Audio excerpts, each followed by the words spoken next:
Recovery from psychosis is thought to be the end of a psychotic episode. It's thought to be the last stage because you start with the prodromal phase, which would be the beginning of an episode.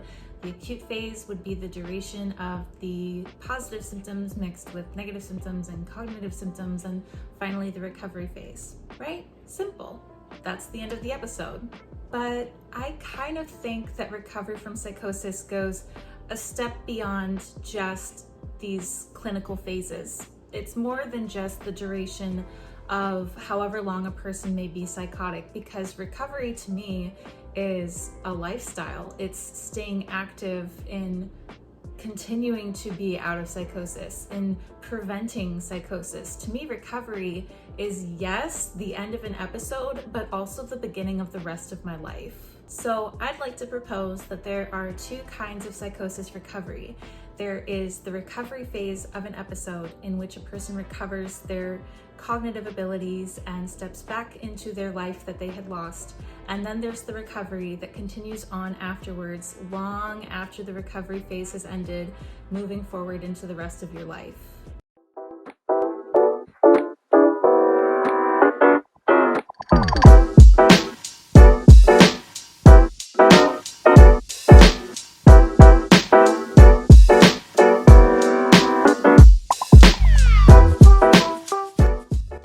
Before we get started, I'd like to start with a disclaimer to say that I am not a mental health care professional. I am in no way qualified to give any medical advice, or really any advice for that matter, and I do get asked a lot of times for advice. I wish I could give all of you the magic answer, but really the only advice I have is that you should go to a doctor about that, because that's not on me. I am simply a person with lived experience with serious mental illness who shares with you the wisdom that I've gleaned from years and years and years of having gone through mental illness and recovered. Also, I'd like to throw out a trigger warning because the topic of psychosis is sensitive by its very nature. Psychosis is a really awful experience that entails a lot of triggering things. So if at any point in this video you feel uncomfortable or triggered in any way, you are more than welcome to leave the video. In this video specifically, I will be talking a lot about addiction. And if addiction is triggering to you, I'll see you in the next one. It's perfectly fine. And finally, I have some good news and I have some bad news. This is a bit of an update on my previous announcements about my merch store. I've opened a merch store and I've since taken it down. The good news is that I got samples of the products that I'd created. This was very exciting to me. The bad news is that I do not want to sell these. Like, I really don't like the quality. I don't want to put my name on something that I personally wouldn't wear. I was just so disappointed by the quality that I'm absolutely not going there. So I'm going to look around for a different store that has better products, and I've taken down all of the ads for the previous store. Nothing against that store specifically, I just didn't have a good experience, and as someone who already makes and sells clothes, I'm not going to put my name on something like that. Anyway, as I was saying in the disclaimer, I am a person with lived experience, having serious mental illness, having gone through mental illness, and having recovered from mental illness. At this state in my life, I don't consider myself to be mentally ill. I consider myself to be a person who lives with mental illness, but all of my mental illnesses are actually in remission. So aside from schizoaffective disorder, which is what I primarily talk about here, I do also have CPTSD, which is complex trauma, and I have borderline personality disorder, and these have disabled me in the past. I am working past my disability. I am still currently in a disability status where I'm not quite able to work yet, but that's sort of the last hurdle that I'm working on right now. I've worked past a lot of other hurdles, like being able to go out in public, being able to not have meltdowns every day, baby steps, right? And the recovery from schizoaffective was not the only thing I recovered from. I just want to make it clear that my mental health recovery was an all-encompassed thing, and all, me, encompassing thing. It was every aspect of my mind, of my life, because a lot of these mental illnesses did come from childhood trauma and sustained trauma over 2 decades. So this was a lifestyle decision for me to choose to recover, not just to recover from psychosis, but to recover from other debilitating mental illnesses that had disabled me. This was a conscious choice. However, I am going to focus on psychosis recovery today because I am, after all, psychotic in Seattle, and this topic was brought up by someone who specifically wanted to hear about how I started on that recovery journey. This was something that started a long time ago, but there was many years before I actually did get to the point of stability. I would say there was like a 10-year span of my life of instability where I was trying to recover and having lots and lots of obstacles and getting back up on my feet and getting knocked down and getting back up on my feet and getting knocked down over and over and over again. The recovery did take about a decade just to really get started, just to get to the point where I could be in long-term remission. Before that, I could maintain a year. I could have like a year of remission and then relapse in the sense of my mental health, as well as my addiction. Addiction plays a huge part in my story, especially my marijuana addiction, because while I am an all-around addict who can be addicted to anything you give me, I'm very much so addicted to marijuana the most. Like if I went to a party that had booze and coke, I would happily do both. But there would be a part of me that was seriously underwhelmed without the marijuana. If I went to a party that didn't have marijuana, I'd think to myself, well, this is stupid. What kind of a party doesn't have marijuana? Well, wouldn't you know, marijuana, it's one of my biggest triggers in going back into psychosis. Marijuana 100% of the time puts me into psychosis, no matter how long I've been using it, no matter how much of it I've been using. If I use marijuana, like a couple of puffs off a joint every 3 or 4 days for a month, I guarantee you I'll go psychotic. So it really doesn't take much. The coke's never made me psychotic. The alcohol's never made me psychotic. All of the other random ass things I've done never made me psychotic, but marijuana undoubtedly every goddamn time. And so while I would be recovering from episodes, I would relapse on marijuana. Now, as you can imagine, that meant that my episodes were more like prodromal, acute, recovery, acute, recovery, acute. There was no in between. There was no onset because it was just a constant roller coaster ride of the acute phase and then back up again. So while I could say that my recovery started in the hospital when I was medicated, that would be a lie. My recovery started when I sincerely got sober.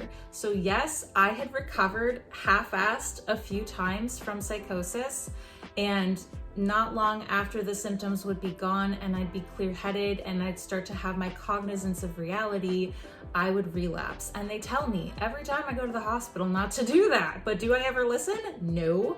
The last few times I've been to the hospital, though, I have been sober, so that hasn't been a concern, but it took many times going through that cycle before I'd finally had enough and gave up and surrendered and was like, nope, as much as I love this, as much as it's the love of my life, as much as I love marijuana more than my family and boyfriend, as much as I would do anything to stay out of psychosis, except give up marijuana, I've had enough and I have to give it up. This time for good. For good, I have to give it up. So let's examine that area of my life, because the addiction recovery and the mental health recovery have been two parallel roads with the same lessons along the way. And I wouldn't have one without the other. If I hadn't restored my mental health and gone into remission, I probably would have relapsed a long time ago. If I had gotten sober but hadn't put in the work sincerely and gone to the efforts to pick up the tools to keep me sober, I would have gone back into my episodes. The mental strength it takes to recover from addiction lended itself to having the mental strength to recover from mental health. And I didn't even realize how bad my mental health was until I got sober, because being constantly high had masked the severity of what I'd been going through, as well as suppress it. So there's this thing about addicts where we just love to numb out. Like, we don't want to feel anything. That's why so many people do become addicts, is because they're trying to suppress their emotions and numb whatever they may be feeling. And the thing about doing that is that when you stop, it volcanoes, it all erupts. So while I did get sober, and you'd think that would be like the start of recovering from the episode, it actually was what kicked off the episode. So beginning of the recovery in general, but definitely not the beginning of the recovery from psychosis, because having gotten sober, all of the use just plowed into that and went shooting forward. Everything caught up to me, and so even though I had gotten sober, it was too late. I'd gone into the prodromal phase while high, and getting sober wasn't enough to stop that. It had already started. I was psychotic the first 8 months of being sober, and there were actually 3 hospitalizations that it took to come out of that episode, because the medication was very, very tricky and it wasn't quite right for a lot of that time, and took a lot of tweaking. So those 8 months were fortunately relatively mild as far as my episodes go, and I think part of that was because I had stopped smoking. All of my other episodes I had smoked while psychotic, which amplified my symptoms. Thankfully, in this episode, I was aware that I was psychotic, which made it possible to somewhat function in my life, to be able to go to my 12-step meetings and share about what I was going through. I didn't really tell people that I was hearing things, but I absolutely was going to meetings completely batty, and I thankfully did eventually come out of the psychosis. And so in a sense, I was already recovering when I got to that recovery phase. I'd already put in effort, so that made the recovery phase of the episode much smoother, way easier to come out of. I think the relative mildness of that episode and how quickly I recovered are absolutely linked to having gotten sober. Now, after getting out of the recovery phase, what does recovery continue to look like? Like, recovery phase and recovery lifestyle are pretty different things. One is the end of something and the other is the beginning. How did I pick up my life and move from coming out of something to coming into a whole new world? Well, it took a lot of work. And the reason I call it a lifestyle is because that's how I had to look at my life to understand the commitment I was making to bettering my well-being. This was like what I call going spiritually vegan, and like how people go from eating meat and dairy to going vegan, they are giving something up, and they are making a conscious choice every day at every meal to do something for themselves, for their health, for the environment, for animals, whatever reason they may have. They're doing it purposefully every single day and every single meal. And that's how I had to live my life. Going to my 12-step meetings was a vegan meal. Going to my appointments with my psychiatrist and therapist were vegan meals. And when I looked at it that way, it was a lot more palatable. It was bite-sized. It was easier to take in and look at, okay, I'm just doing this meal by meal by meal, not by, the next 20 years of my life, some daunting amount of time. I took it just step by step by step, and there was a lot of falling along the way. I never relapsed on drugs, but I'd have like emotional relapses where I would go back to the behaviors like lying and dishonesty and, people pleasing that had plagued me in addiction. And so it was like an unlearning process as much as it was a learning process. I had to let go a lot of characteristics about myself that had been comforting for so long, albeit damaging. And I had to adopt new principles and values that were foreign to me. So how has this kept me in remission, aside from just being an overall lifestyle change? The benefits of making conscious choices every day in your life is that you start to see results. I didn't notice my life changing when it was changing before because I was complacent and I was in the back seat of my mind. I wasn't driving the car. I was letting my life happen as it did. And so that reckless irresponsibility and apathy lended itself really well to psychosis relapses. But taking back the reins and making conscious choices every day to better myself made it so that I had like an armor around me where I became med compliant and diligently took my meds every day, twice a day without missing a dose. I couldn't have done that before, but I have these principles now that tell me to honor commitments and to manage my time efficiently and to respect other people. And somehow that does lend itself to taking care of myself. For instance, with the time management, I have to take my medication at a certain time every day. I have to take my medication somewhere between 8 and 10 a.m. in the morning, and I have to take my medication somewhere between 9 and 11 in the evening. No one told me to do that. I just discovered that that was how my medication worked the most effectively. So time management, amazingly, has actually been a huge part in keeping me in remission. Principles like that make me more aware of myself so I can tell when I'm having signs, because as I said before, I had this reckless irresponsibility and apathy where I didn't take part in my life and I wasn't active in my life and I just let life happen. Well, now that I am looking at my life so closely and carefully and tweaking things to make things more beneficial along the way, I recognize when I'm going manic. I couldn't do that before. Having schizoaffective disorder doesn't just mean that I have psychosis. I have mania and depression.